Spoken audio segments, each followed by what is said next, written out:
Trump and Zelinsky had a meeting in the Oval Office, and it got heated.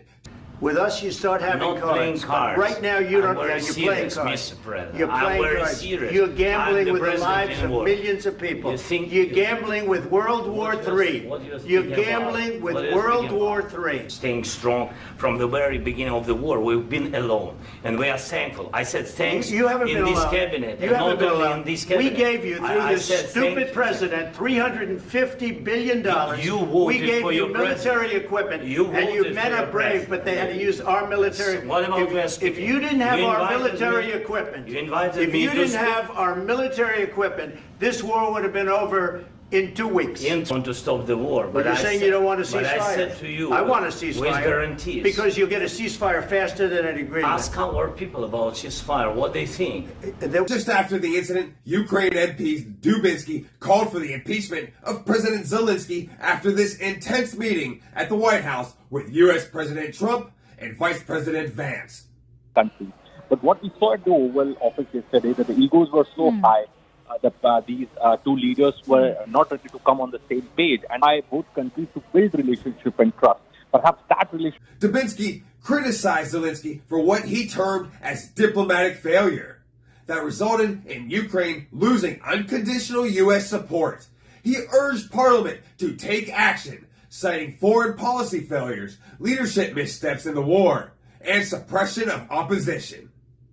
My take on this is that Zelinsky wants us to join the war for nothing. He wants us to take up arms and attack Russia without getting anything back. He knows that without help, Ukraine will not win this war.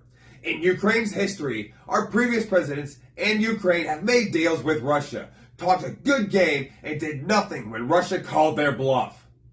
But let's take into consideration that the rest of Europe has done nothing to help their neighbors. I've heard talk about how they're afraid of Russia invading the rest of Europe.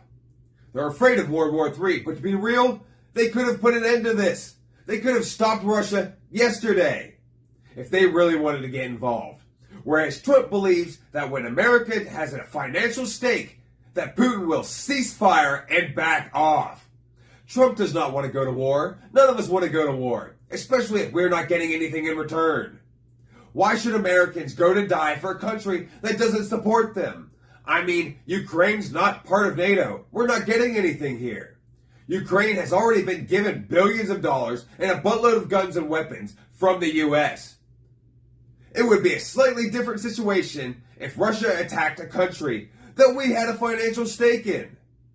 Now, the way I see it, Russia's deal would be that they get to keep what he already took. Ukraine gets to live in peace, and America gets the resources that we so desperately want. We all know that this war needs to stop. But at what cost to the United States? At what cost to the families of the U.S. soldiers?